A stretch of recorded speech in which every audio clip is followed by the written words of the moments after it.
Tonight's stories were inspired by the master himself, Junji Ito. 3 accounts, 3 lines that should have never have been crossed. This is Skully Sinister Stories. The body is the canvas. I want to tell you about my garden. I want to tell you because I think it's the only honest thing I have left. And because soon, I don't think I'll be able to tell anyone anything. My name is Yuko. I live alone in a house at the end of a gravel road in Kamiso, a town in rural Hokkaido. Most of the maps have forgotten it.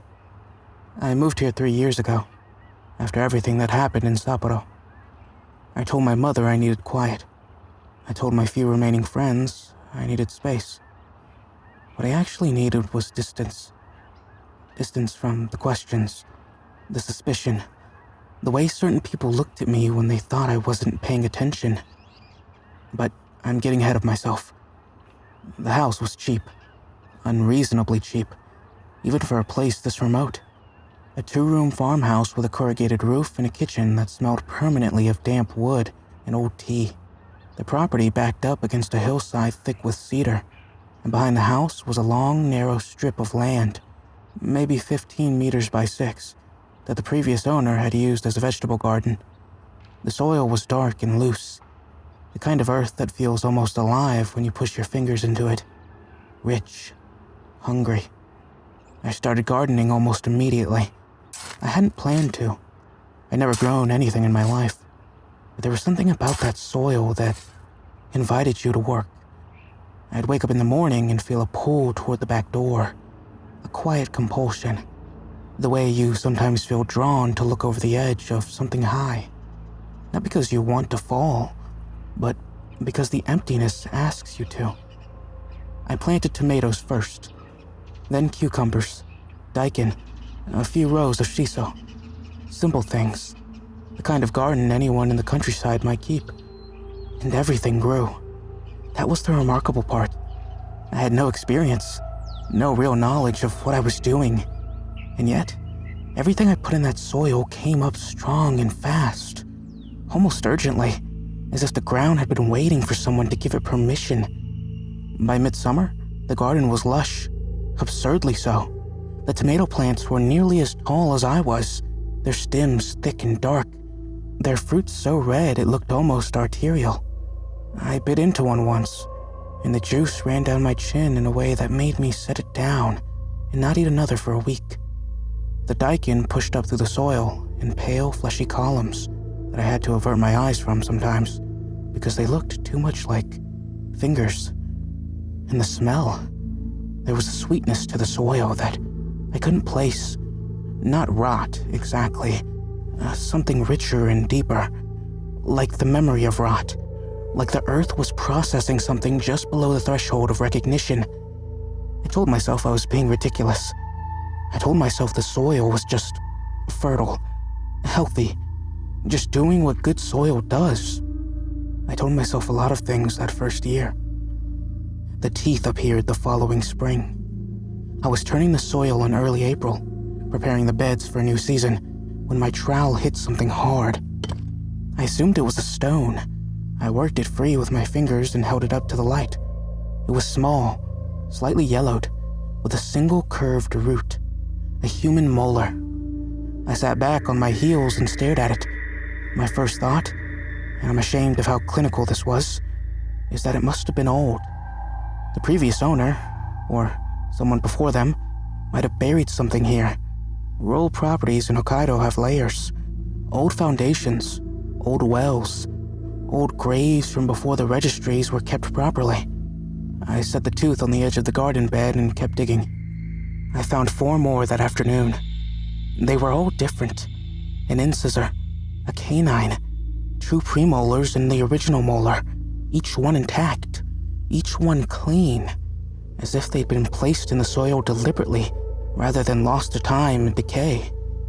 I put them in a glass jar on my kitchen windowsill and tried to forget about them. I almost managed. But the next morning, something had changed in the garden. In the row where I'd pulled the teeth, there were small white points pushing up through the soil, 5 of them, evenly spaced, each about the size of a grain of rice. They could have been seedlings. They could have been mineral deposits working their way to the surface. I knelt down and brushed the dirt away from the nearest one with my thumb. It was the smooth, curved crown of a tooth, growing upward, rooted in the earth, as if the soil itself were teething. I should have stopped. I know that. I should have called someone, or dug the whole bed up, or simply walked away from the house and never came back. But I didn't. And I need you to understand why. Because the reason is the same reason I'm in this house, in this town, at the end of this road where no one comes. I stayed because I recognized the teeth. 3 years ago, before I moved to Kamiso, I lived in a small apartment in Sapporo with a man named Kenji Muraoka. We had been together for 2 years. He was quiet, attentive, the kind of person who remembered how you took your coffee and never mentioned it. For the first year, I thought I'd found something rare. By the second year, I understood that his attentiveness was not kindness. It was surveillance. The details don't matter. Or rather, they matter enormously, but not to this story. What matters is that one night in January, during an argument that had started about nothing and escalated into everything, Kenji grabbed my wrist hard enough to leave bruises that lasted 2 weeks. And when I pulled away, when I shoved him back with every ounce of fear and rage that had been building for months, he stumbled. He hit the edge of the kitchen counter with the back of his head. The sound was small. That's the part I can never explain to anyone. You expect violence to be loud, to announce itself. But the sound of his skull against the granite was no louder than a knuckle tapping a door. A polite, short knock. And then he was on the floor, and there was blood running into the grout between the tiles in a pattern that looked almost deliberate, almost like calligraphy. And his eyes were open, but they weren't looking at anything anymore. He was dead within minutes. I sat on the kitchen floor with him for a long time, long enough for the blood to cool and darken and become something that didn't look like blood anymore, long enough to understand, with a clarity that felt surgical, that no one would believe me, that his family wouldn't believe me, that the police, who had already dismissed 2 reports I'd filed about his behavior, would look at the bruises on his hands and the wound on his head and see a woman who had done something unforgivable. I won't describe what I did next.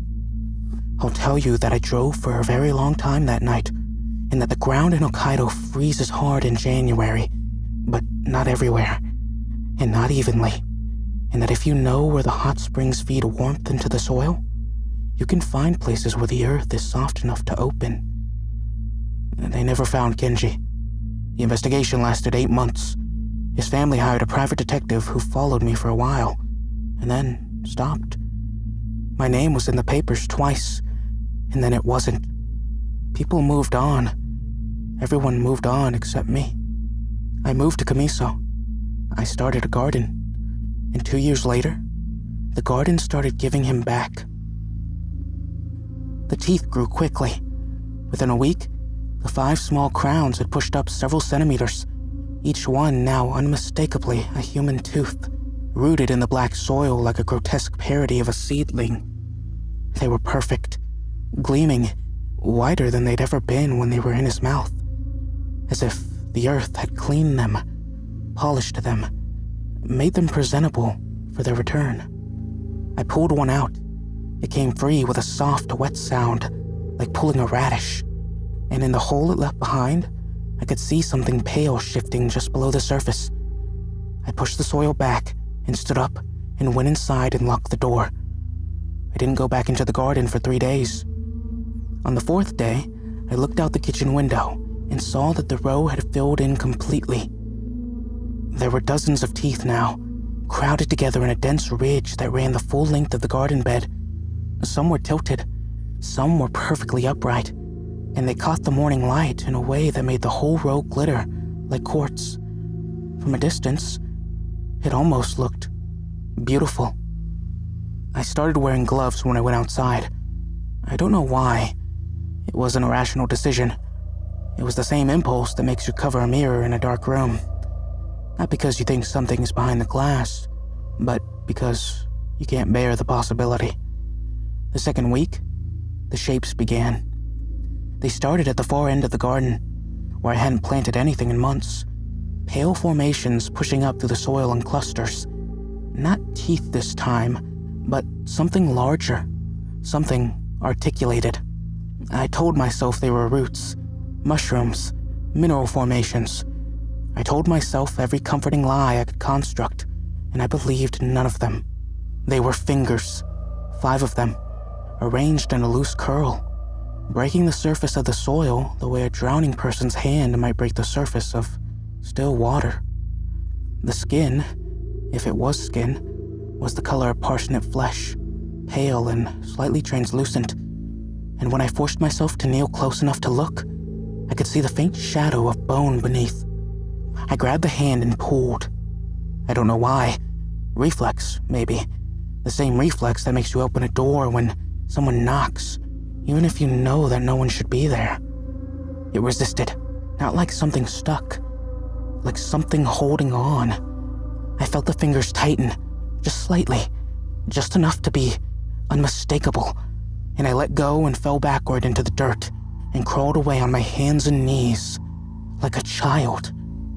That night, I heard the sound for the first time. It came from the garden, a low grinding vibration, like stone moving against stone deep underground.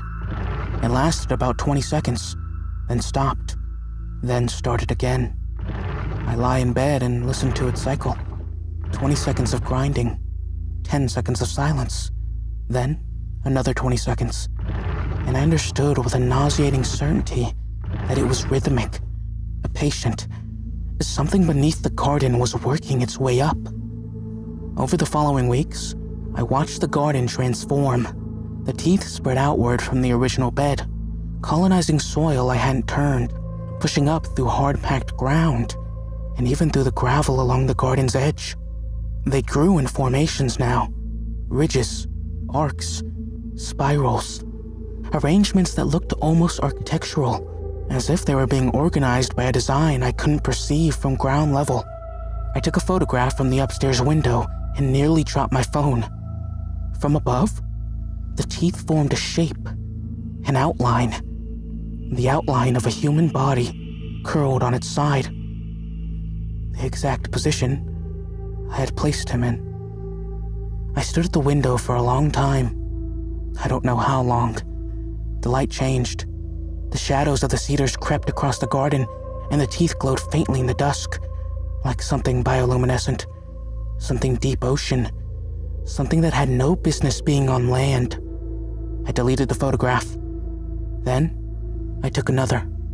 Then I deleted that one too. It didn't matter.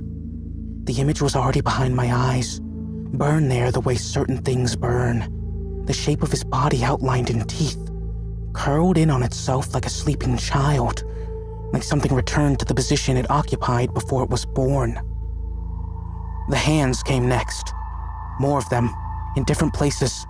One near the stone wall, 2 by the cedar at the garden's edge, 1 directly in front of the back door, its fingers spread flat against the earth as if pressing against glass from the other side. They moved at night. I could hear them, a soft scraping sound, like someone dragging their nails across packed earth. By morning, they would be in new positions, reaching, grasping, pulling. I stopped sleeping. I stopped eating, mostly. I spent my days sitting in the kitchen with the curtains drawn, listening to the garden rearrange itself. Sometimes, the grinding sound would stop, and I would hear something else beneath it. Something quieter and worse.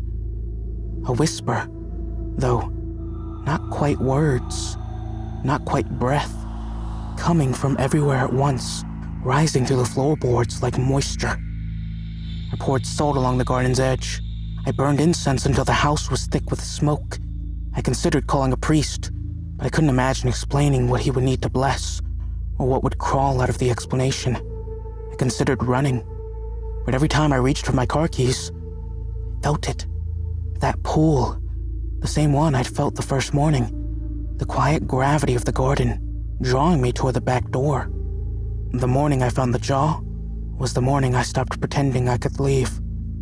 It was sitting on top of the soil, near the center of the garden, resting upright on the dirt, as if someone had placed it there carefully.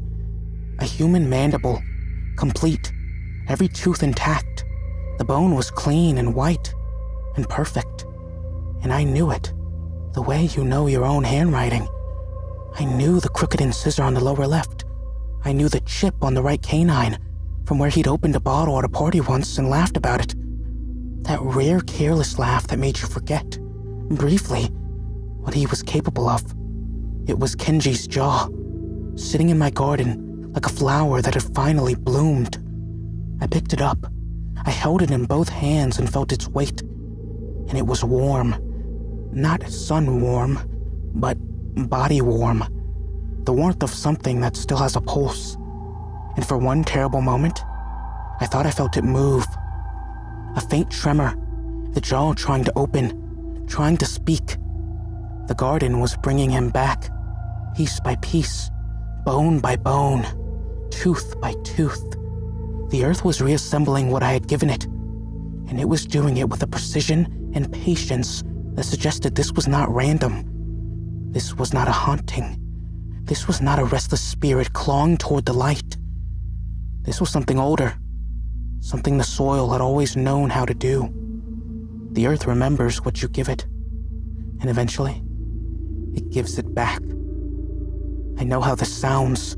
I know you're thinking I should leave, drive away, burn the house, start over somewhere else. And maybe you're right. Maybe there's still a version of this where I get in my car and drive south and never look back, and the garden just sits there, growing its awful harvest for no one. But that's not happening. The roots have found the house. I noticed it last week. Fine white threads running along the baseboards in the kitchen, almost invisible against the pale wood. I thought they were mold at first. Then I looked closer and saw that they weren't threads at all. They were roots, impossibly thin, branching and rebranching in fractal patterns that covered the wall behind the refrigerator like lace. And embedded in the roots, at irregular intervals, like beads on a string, were teeth. Small ones. The kind you find in the back of the mouth. The ones no one ever sees. I tried to pull them out.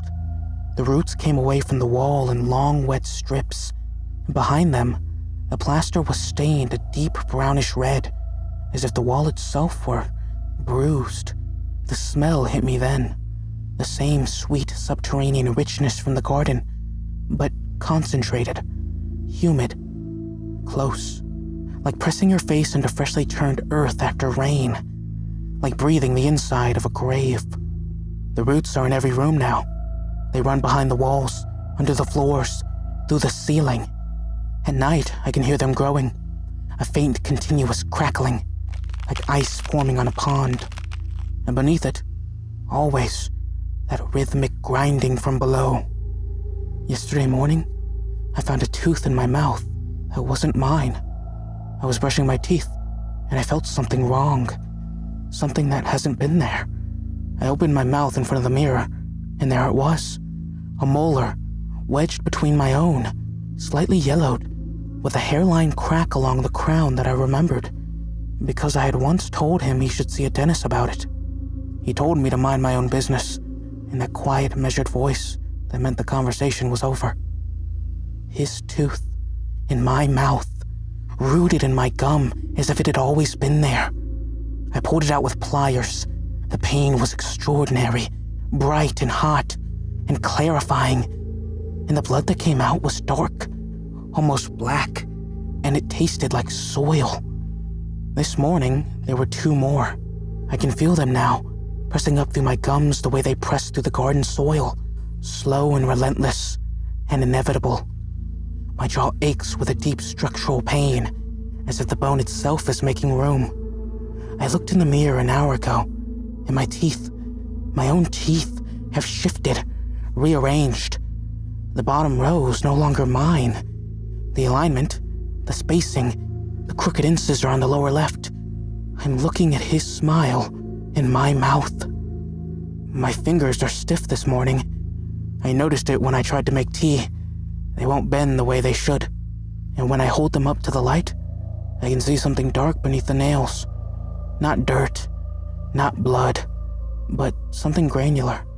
Something that shifts when I flex. The skin on my hands has taken on a grayish cast, like something left in water too long. And when I press my thumbnail into my forearm, the flesh doesn't spring back. It stays dimpled, compacted, like soil. There's a smell coming from my own skin now. Faint, but unmistakable. That sweet, deep earth richness. The garden's perfume rising from inside me. The garden is very quiet today. That's what frightens me the most. The grinding has stopped. The whispers have stopped. The hands are motionless, still reaching upward, but frozen in place, as if they found what they were looking for. I think they have. The roots in the house have reached the bathroom. They're wrapped around the base of the mirror, climbing the frame. And in the reflection, I can see them moving behind me, slow and purposeful, reaching my ankles the way his hands used to reach for my wrists. I understand now what the garden is. It isn't haunted. It isn't cursed. It's a mouth. The earth is a mouth, and it's been chewing on what I gave it for 3 years, breaking it down, tasting it, learning its shape. And now it wants the rest of the story. Not just what I buried, what did the burying. I can feel the soil under my skin. I can feel roots threading through the space between my muscles, winding around my bones the way ivy winds around a trellis. My feet are numb. I looked down a moment ago, and there were dirt between my toes. Not on them, between them, as if the skin had split along the seams I didn't know I had, and the earth had started filling in. I'm going to go outside now. I don't want to. I need you to understand that. But the pull is so strong, and my legs are already moving, and the back door is open, and the garden, it's so green, so impossibly green, and the soil so dark and so soft, and it's already warm against my knees as I kneel down. My hands are in the dirt. The earth closes around my fingers like it knows them, like it's been waiting, like it remembers what these hands have done, and it's not finished with them yet. I think when they find this place, if they find this place, they'll see a garden, a beautiful garden, immaculate, tended with obsessive care. The soil will be dark and rich, the rows neat, the river stones pressed in with perfect uniformity. And somewhere among the roses and the daikon and the soft green shiso leaves, there will be white things growing. Small, curved, gleaming things pushing up through the soil in tidy rows. 2 sets of teeth now, where before there was only 1. They'll think they're stones. They should leave them alone.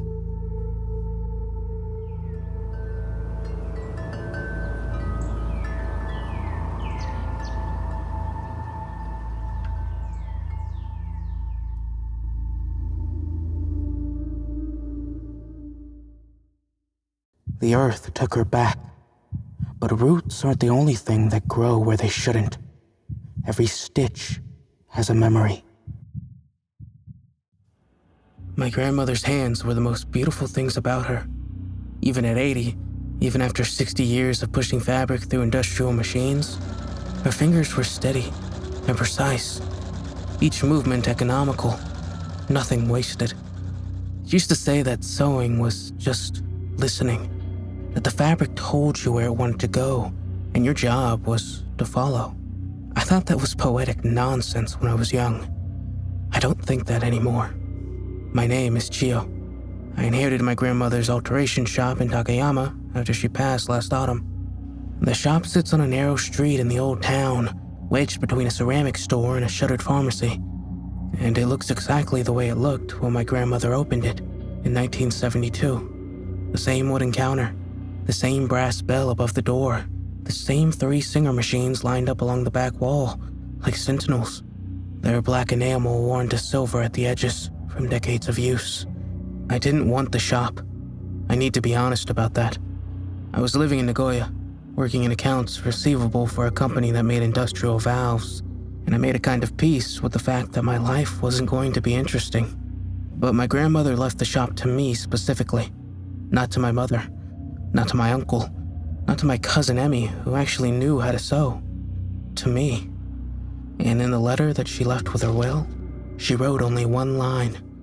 You have the hands for it. You just don't know yet. I moved to Takayama in November. I told myself I'd sell the shop in the spring. I told myself I'd just clean it out, sort through her things, maybe learn enough to keep it open through the winter, so regular customers wouldn't be stranded mid-altercation. I told myself a lot of reasonable things, but the first time I sat down at her machine, the middle one, the one she always used, the one with the foot pedal worn smooth as river stone, something happened that I can't explain rationally. My hands knew what to do. I don't mean suddenly understood the mechanics of sewing. I mean my fingers moved with a fluency that didn't belong to me. I fed a piece of scrap cotton under the needle and watched my hands guide it through a seam so clean, so perfectly straight, that I pulled the fabric out and held it up to the light and felt a cold, quiet dread settle in my stomach. I had never sewn a stitch in my life, but my hands had. Somehow, my hands remembered something I had never learned. I should have found that unsettling. Instead, I found it intoxicating. Within a week, I was taking in alterations. Within 2, I was doing original repairs, replacing zippers, reshaping collars, letting out hems with an instinct that felt less like a skill and more like a memory. The regular customers noticed. Mrs. Tanaka, who brought in the same winter coat every year, told me my stitching was identical to my grandmother's. She said it with an admiration. I received it with something closer to unease. The first stitch appeared on my wrist in early December. I was washing my hands after a long day. I'd been working on a silk blouse with a torn lining, delicate work that required focus, and I noticed a mark on the inside of my left wrist. It was thin, precise, about 4 centimeters long, running parallel to the tendons. At first, I thought it was a scratch. I've been handling pins all day, but when I tried my hand and looked more closely, I saw that it wasn't a cut at all. It was a seam. 2 lines of skin pressed together and joined by a row of tiny, even indentations, stitch marks, each one perfectly spaced, as if someone had sewn my skin together with an invisible thread and then removed it, leaving only the impression behind. The skin along the seam was slightly raised, slightly puckered, the way fabric gathers when you pull a thread too tight. It didn't hurt. It didn't bleed.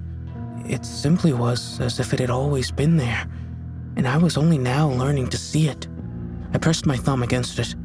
The skin was firm, slightly rigid, and beneath it, I could feel something I shouldn't have been able to feel. A faint tension, like a thread pulled taut beneath the surface. When I pushed harder, the edges of the seam separated just slightly, maybe a millimeter, and I felt a whisper of cool air against the exposed layer beneath. I pulled my thumb away and wrapped my wrist in a bandage, and I told myself it was an allergic reaction. Contact dermatitis, pressure marks from leaning against the machine. There were explanations. There are always explanations, if you want them badly enough. But that night, as I lie in bed in the apartment above the shop, I felt it. A faint tugging at my wrist, rhythmic and deliberate, like someone drawing thread through fabric. Pull, pause, pull, pause. I pressed my other hand over the bandage and the tugging stopped. When I removed my hand, it started again. Something inside me was sewing. Over the next 2 weeks, more seams appeared. A short one along the outside of my right elbow, a longer one tracing the curve of my left shoulder blade, which I only discovered because I caught a glimpse of it in the bathroom mirror and had to use a second mirror to see it clearly. one along my collarbone, perfectly centered, running from the hollow of my throat to the point of my shoulder, each one identical in character. The same raised ridge, the same tiny stitch marks, the same sense of something beneath the skin being held in place by a tension I couldn't see. I went to a doctor in Takayama. He examined the marks, frowned, pressed them with his fingertips the way I had, and told me they looked like stretch marks. Unusual ones, he admitted. Very linear, very uniform. But the skin was intact. There was no sign of infection or trauma, and his advice was to moisturize and monitor. He said the word dermatological several times, as if repetition could make it adequate. I stopped going to the doctor after that. Not because he was wrong. He was, but that wasn't the reason. I stopped because I had started pulling at the seams, and I didn't want anyone to see what was underneath. It started with the one on my wrist. I was sitting at the machine late one night, working on a pair of trousers that needed hemming, and my sleeve rode up, and I saw a seam in the lamplight, and I felt an overwhelming compulsion to open it. Not curiosity, compulsion. The same irresistible pull you feel when you find a loose thread on a garment, and then you know you should leave it alone, but your fingers are already pinching it, already pulling, because the wrongness of it demands correction. I pressed my thumbnails into either side of the seam and pulled. The skin parted clearly. No blood, no pain. It opened the way a zipper opens, smoothly, mechanically, along a track that was already there, that had always been there, waiting. And beneath it, in the narrow channel where I expected to see flesh, fat, the wet red architecture of the body, I saw something else. Thread. Dozens of fine threads bundled and braided, running lengthwise beneath my skin like tendons. But they weren't tendons. They were silk. Actual silk. I could feel the texture when I touched them, and they were the deep, arterial red of the thread my grandmother kept in the top drawer of her supply cabinet. The thread she never let anyone else use. The thread she said had been in the family since before the war. It let the seam close.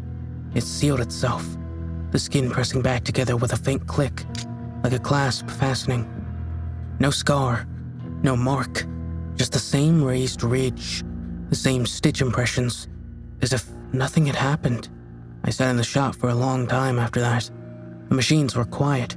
The street outside was empty, and I understood, in the way you understand things in dreams, completely, irrationally, without evidence, that this was what my grandmother had meant.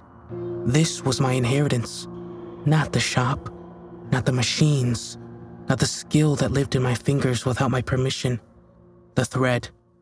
The thread was my inheritance, and it was already inside me, woven through the architecture of my body, like a second skeleton, holding me together in ways I was only beginning to discover. I started opening more seams after that. I couldn't help it. The one on my elbow revealed a junction, 3 bundles of red thread converging and splitting apart again, braided through the joint like a pulley system. When I flexed my arm, the threads tightened and released with mechanical precision, and I realized with a lurching nausea that they were structural. They weren't decoration. They weren't parasitic. They were load-bearing. The shoulder blade seam was longer, and what I found beneath it was worse. The threads there were thicker, denser, woven into a flat sheet that lied directly over the muscle, like interfacing pressed to fabric. And embedded in the weave, so small I almost missed them, were tiny characters, kanji, stitched in black thread against the red, repeating in rows. I couldn't read most of them. The ones I could read said the same thing over and over. Keep holding. The collarbone seam was the one that changed everything. I opened it on a Wednesday night in January. The shop was closed. The street was dark, and I was sitting on the floor of the workroom with a hand mirror propped against the wall so I could see what I was doing. The seam parted easily. They always did, as if they wanted to be opened, as if the act of looking was part of the design. And beneath the skin of my collarbone, running horizontally across my chest, like a structural beam, was a single thick cord of braided silk. It wasn't red, it was black, and it was moving, not pulsing, moving, writhing, slowly, the way a worm moves through soil, contracting and extending in a rhythm that didn't match my heartbeat, or my breathing, or any function of my body that I could identify.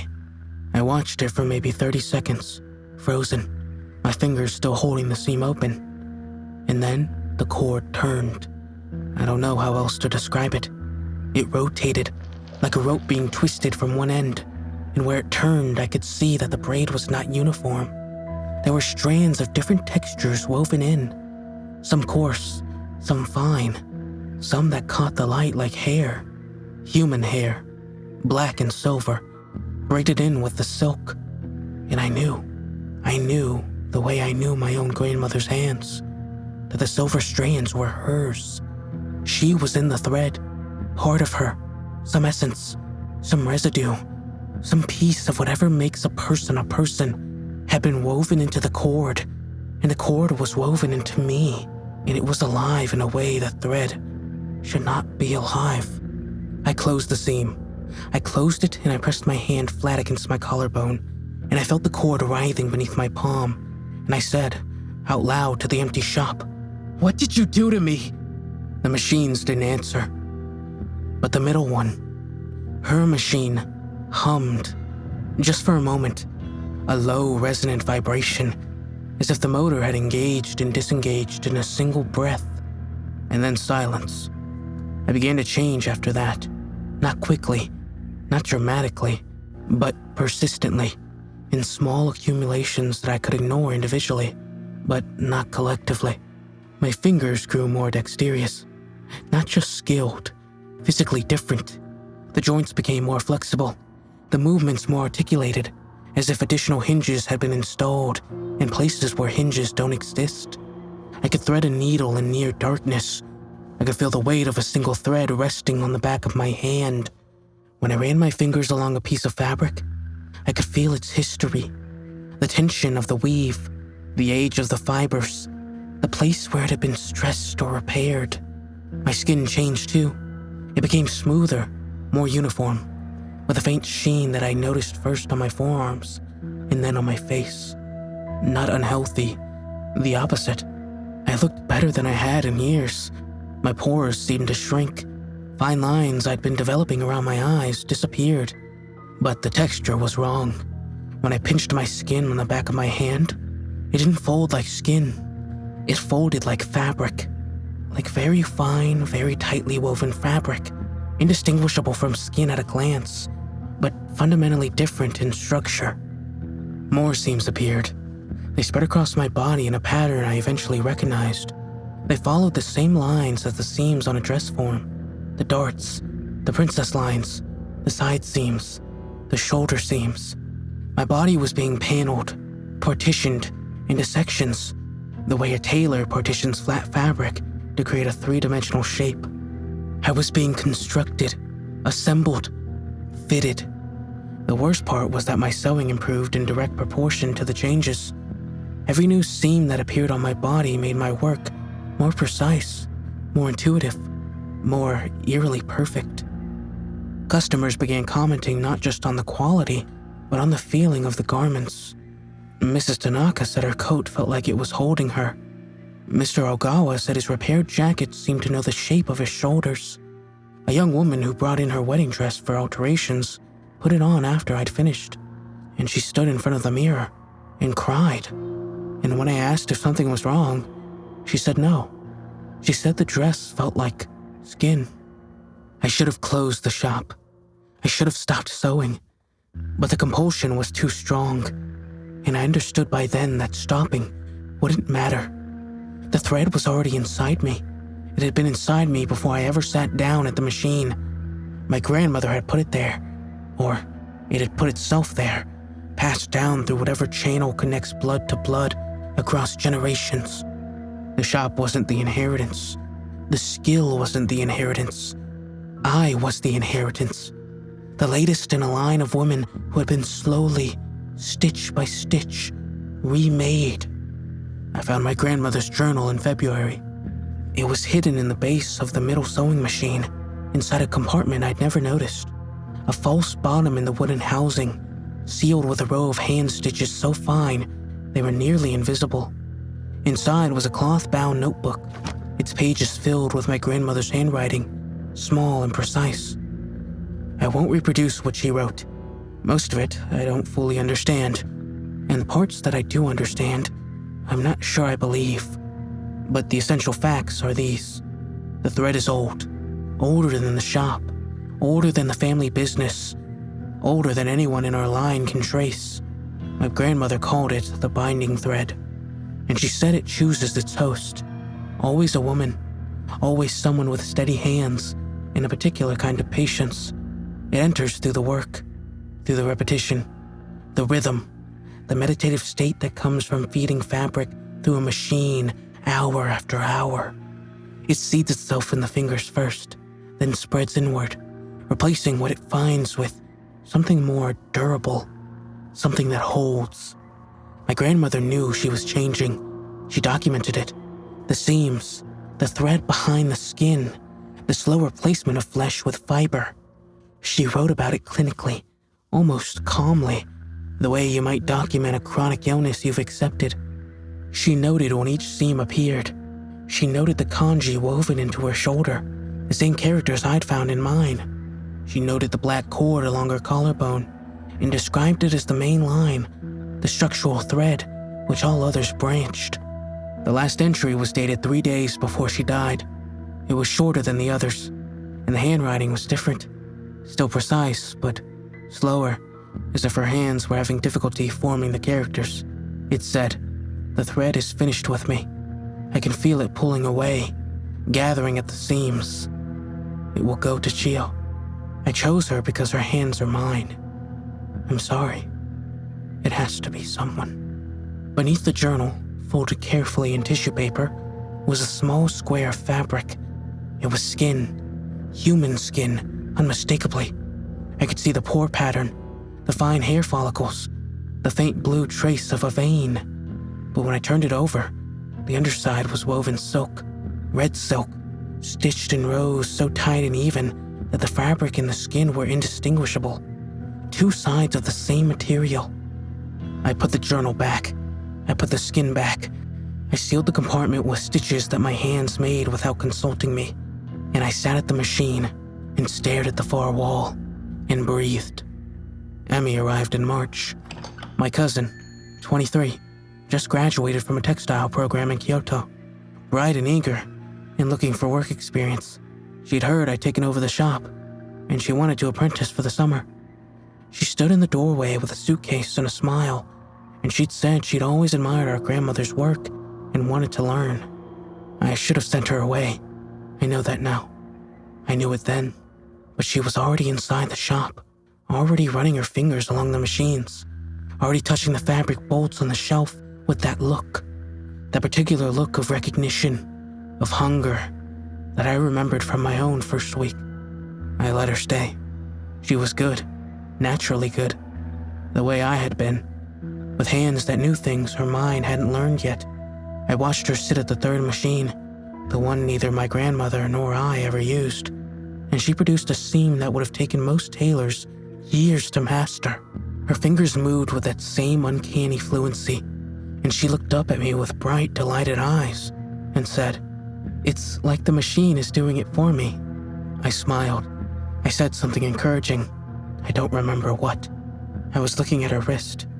There was a mark there, small, faint, easily mistaken for a scratch, a thin line on the inside of her left wrist, running parallel to the tendons, 4 centimeters long, perfectly straight. She hadn't noticed it yet. I'm writing this tonight while Emmy sleeps in the apartment upstairs. I can hear the machines downstairs, humming softly to themselves, even though they're turned off, even though no one is sitting at them. The cord beneath my collarbone's quiet for the first time in weeks, still, as if it's resting, and as if it's finished with one task and is gathering itself for the next. I opened the seam on my left forearm an hour ago. The thread inside is thinner than it was, lighter. Some of the red strands are gone, and in their place are gaps, empty channels where something used to be, like tunnels left behind by roots that have moved on to richer soil. The thread is migrating.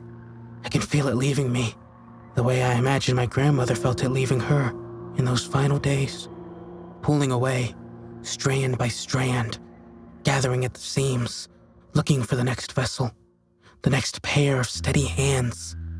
Emmy scratched at her wrist in her sleep tonight. I heard it through the wall, a slow, rhythmic scratching, like fingernails tracing a line on skin, back and forth, following the mark she didn't know was there. I should tell her. I should wake her up and show her the journal, and the square of skin, and the thread beneath her own flesh. And I should tell her to leave this shop and never touch a sewing machine again. I should do what my grandmother never did for me. But my hands are already threading the machine for tomorrow's work. The red thread from the top drawer, the one that's been in the family since before the war. My fingers move without permission, pulling the thread through the tension disc, the take-up lever, the eye of the needle. The motions are automatic, practiced, inherited. And somewhere in the walls of this shop, in the wood and the plaster, in the 60 years of fabric dust, I can feel it.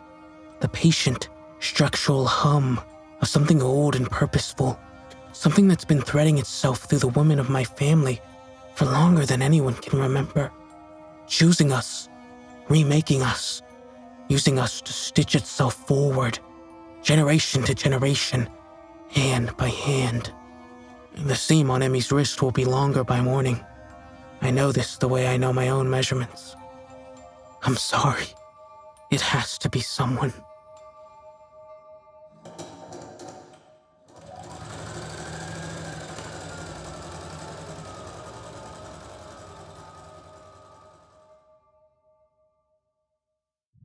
Some things pass through bloodlines, and some things develop slowly, in the dark, where no one's watching. The first time it happened, I thought it was a defect in the film. I'd been shooting portraits for 11 years by then, working out of a small studio on the second floor of a building in Koenji that used to be a music shop. The shopping district was dying, had been dying since before I moved in, and most of the storefronts on my block were either shuttered or running on fumes. The ramen place downstairs closed on Tuesdays and Thursdays to save on gas. The vintage clothing store across the street had a permanent 50% off sign in the window that no one read. My studio fit right in. I averaged maybe 4 clients a week, mostly headshots for actors who couldn't afford Shinjuku rates, and the occasional family portrait for people who still believed in printing photographs. My name is Sato. I shoot film. That's the detail everyone fixates on when I tell them what I do, as if it's an affection, a hipster pose. It isn't. I shoot film because film sees things that digital doesn't. There's a texture to it, a grain, a quality of light that lives in the emulsion, the way memory lives in the body. Imperfect, physical, irreplaceable. I've tried to explain this to people, and they nod politely, and they ask if I also do digital. I do not. I develop everything myself, in a dark room I built in the studio's back closet. It's small, barely room to stand between the enlarger and the chemical trays, but it's mine, and the work that comes out of it is mine, in a way that no JPEG ever could be. When I pull a print from the developer and watch the image surface through the chemistry like something rising from deep water, I feel a connection to the work that I cannot replicate any other way. I'm telling you this so you understand that I know my process. I know my chemicals, my film stock, my equipment. I know what a defect looks like. I know what light leaks look like, what underdevelopment looks like, what happens when the fixer is exhausted or temperature drifts. What happened on Yuki Hamada's portrait was none of those things. Yuki was a theater actress, 26, sharp-featured and serious. She came in on a Wednesday afternoon for new headshots. We spent an hour shooting. Natural light from the studio's east window, minimal direction, the kind of session I prefer where the subject forgets about the camera, and I catch whatever truth surfaces in the forgetting. I developed the role that evening. 36 exposures, all clean, all well composed. Yuki had a striking face, and the camera loved her. I selected 8 frames for printing and hung them to dry and went to bed. The next morning, I came downstairs to check the prints and stopped in the doorway of the darkroom. Frame 14, a 3/4 profile. Yuki's face turned slightly toward the window, her jawline sharp against the dark background. It was one of the strongest compositions on the roll, but there was something on her neck that hadn't been there during the session. A growth.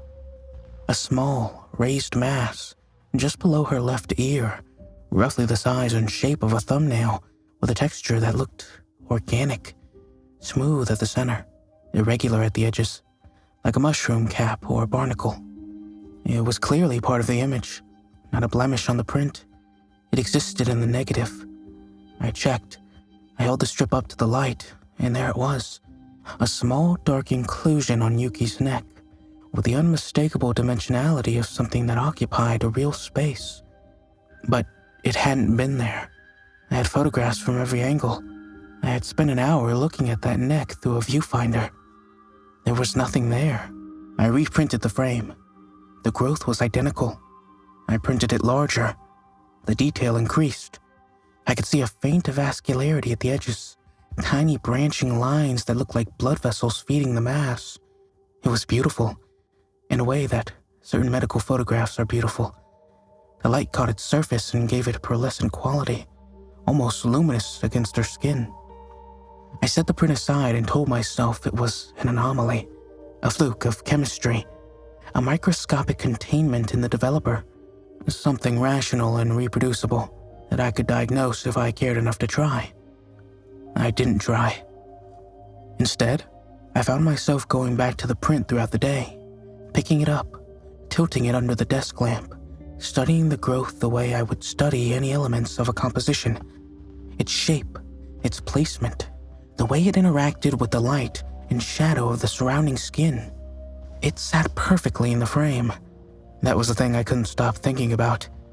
Whatever it was, wherever it had come from, it improved the photograph. It gave Yuki's portrait a quality I'd never achieved before, a tension, a wrongness that made the image impossible to look away from. Yuki called 4 days later. She was calm but confused. She said she'd found a lump on her neck, just below her left ear. She'd been to a doctor. He'd called it a cyst, probably benign, probably nothing. But she wanted to know if I'd noticed anything during the session. I told her I hadn't. She thanked me and hung up. I went back to frame 14 and looked at the growth and felt something I'm not proud of. Not concern, not even fear. A fascination. I began paying closer attention after that. Not to my clients, to their photographs. Mr. Doi came in for a corporate headshot in late January. The print showed a darker, irregular patch on his right temple, flat and mottled, with edges that feathered into the surrounding skin like spilled ink. 2 weeks later, he emailed to reschedule a pickup because he was seeing a dermatologist about a spot on his temple that had appeared suddenly. A mother brought her twin daughters in for a birthday portrait in February. In the developed image, the girl on the left had a small round protrusion on her index finger, smooth and pale, like a pearl embedded beneath the skin. I never heard from the family again, but I thought about that finger often. An elderly man named Kuroda sat for a portrait in March.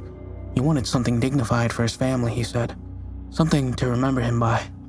In the prints, there was a mass in his throat, visible through the skin, like a shadow behind frosted glass, large and dense, and unmistakably wrong. Kuroda died 7 weeks later. His daughter came to pick up the prints, and I gave her a different frame, one where his throat was clean. I kept the other one. I kept all of them.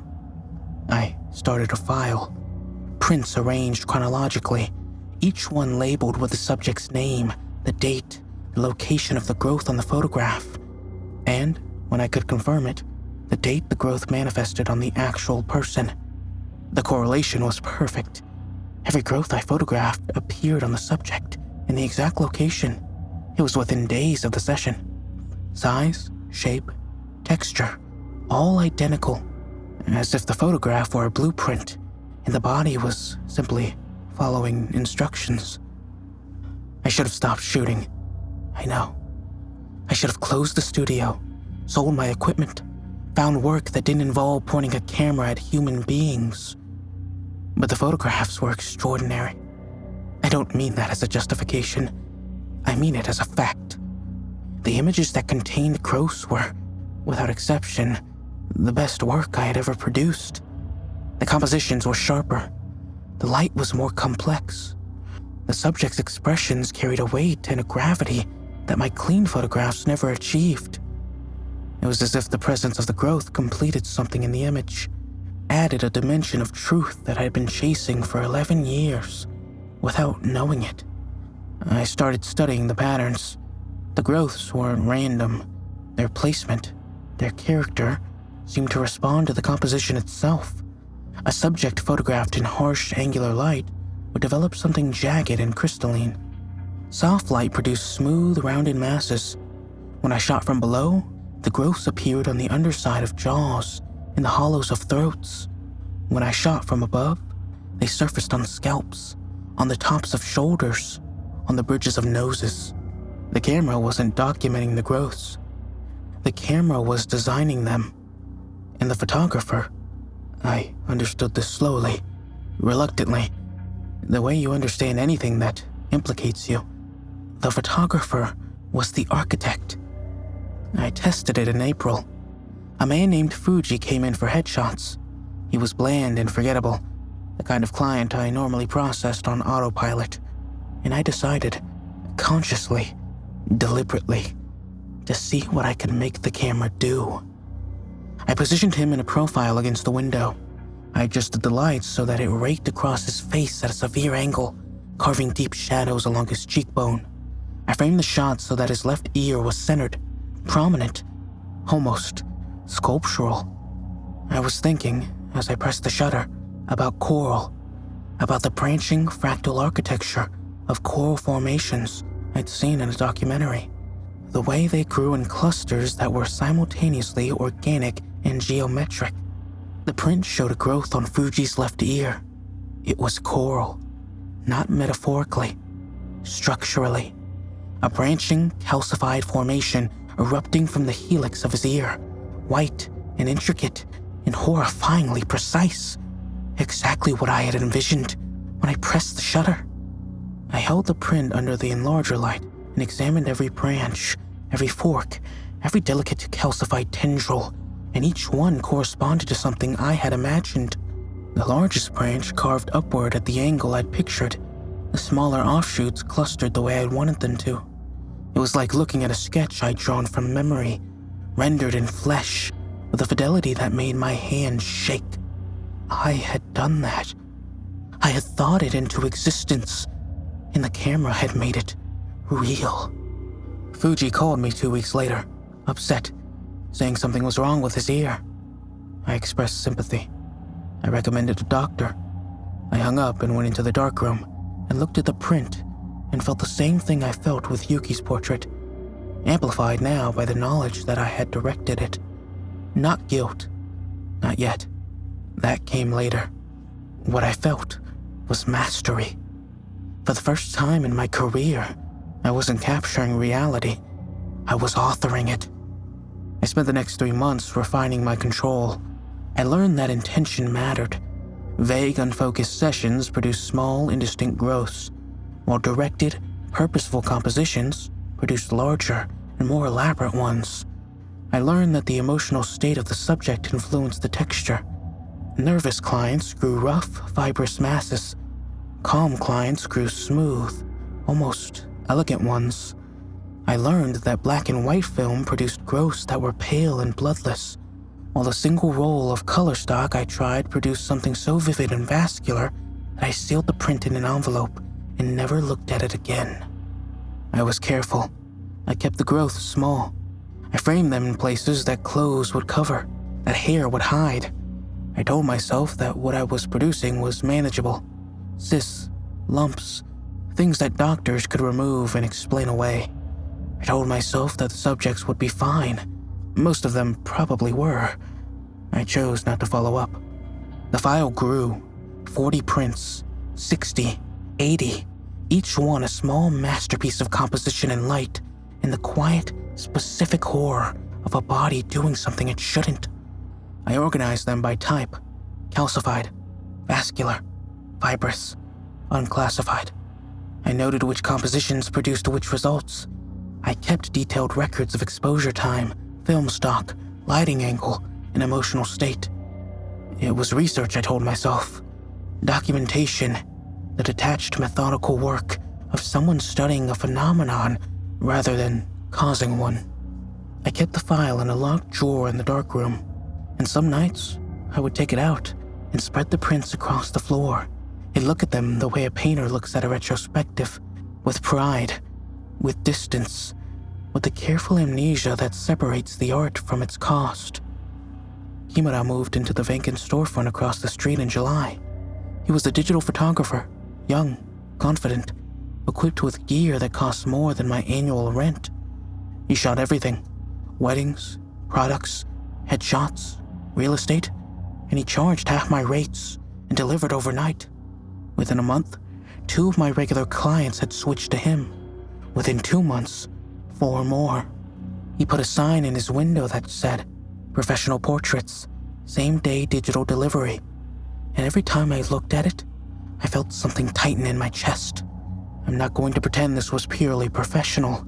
It wasn't. Kimura was everything I wasn't. Young, adaptable, unburdened by process or principle. He didn't care about grain or emotion, or the sacred alchemy of the darkroom. He shot in RAW and edited on a laptop, and his clients couldn't tell the difference. And the fact that they couldn't tell the difference was, to me, an indictment of everything. He came into my studio once, in August, to introduce himself. He was polite about it, friendly even. He looked at my cameras in my darkroom and said with a smile that I'm sure he intended as generous, that it was nice to see someone keeping the old ways alive. He picked up one of my prints, a portrait I was particularly proud of, and held it at arm's length and said it had character. Character. The way you'd compliment an old building before they tear it down. I thought about him for a long time after that. In the darkroom, while the red light hummed and the prints floated in their chemical baths, I thought about his face, the geometry of it, the planes of his cheekbones, the angle of his jaw, the smooth expanse of his forehead. I studied it in my memory the way I study any composition, in terms of light and shadow and structure, in terms of what could be built there. I invited him for a portrait, a neighborly gesture, I said, a welcome to the block gift. He could hang it in his studio. He laughed and said, sure, why not? I spent 2 days preparing. I loaded the film slowly, deliberately, touching every frame advanced like a ritual. I set up the lights, harsh, angular, raking across from the left to carve deep, geometric shadows. I chose the lens with care, a 105mm portrait that would render every pore, every follicle, every microscopic imperfection of the skin in merciless detail. I cleaned the camera body. I mixed fresh chemistry for the darkroom.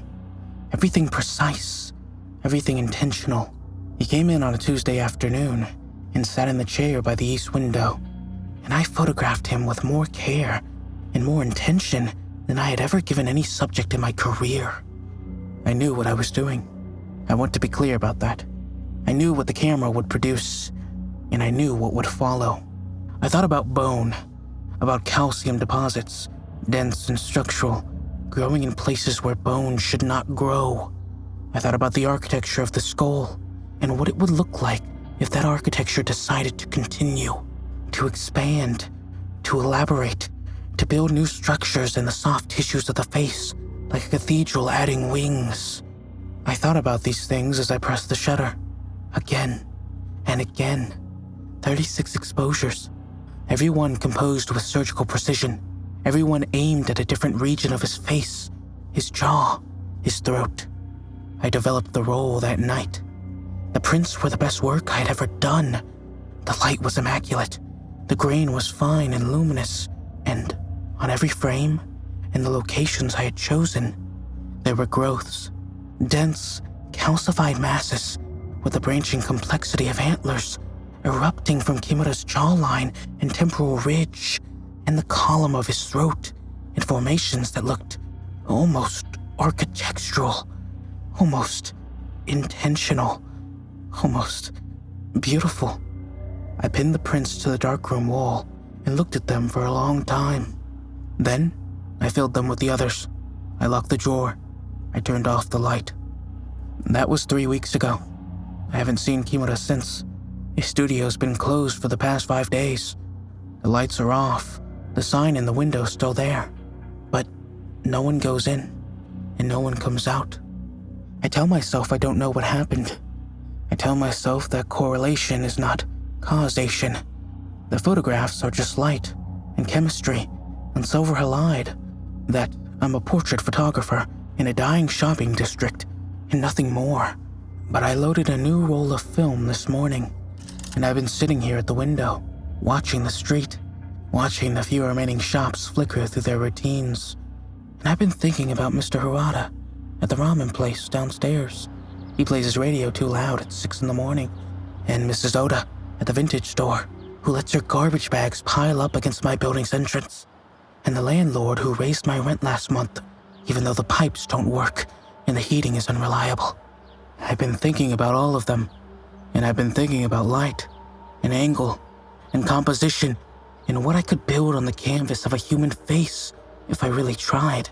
The camera's loaded, the dark room is ready, the chemicals are fresh, the temperature perfect, and the red light is waiting. I have 36 exposures.